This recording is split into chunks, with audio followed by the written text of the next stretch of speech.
Hey y'all, I just got out of the theater from watching Dead Man's Wire starring Bill Skarsgård.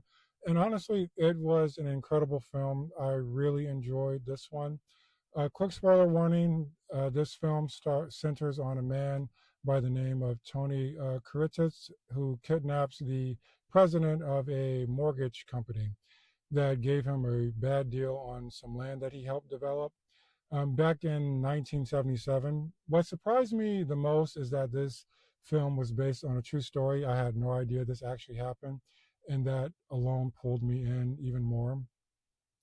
This film is directed by Gus Van Sant, and I'll be honest, I'm a little embarrassed to say this, but it's my first film ever seen of his.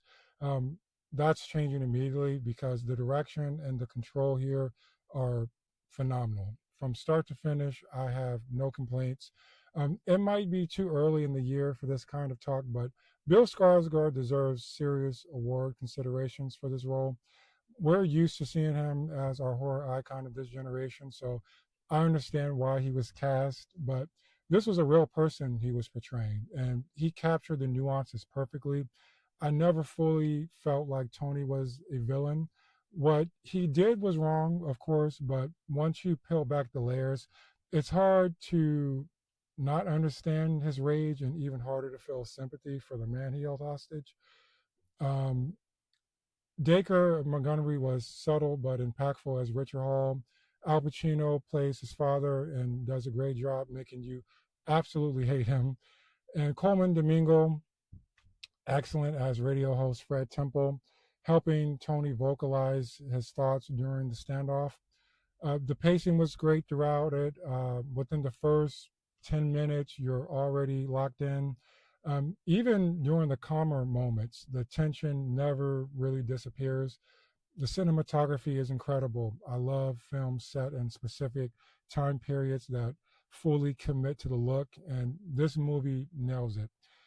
It genuinely feels like it was shot in 1970s cameras. Like it's that immersive. The core theme for this movie for me is power.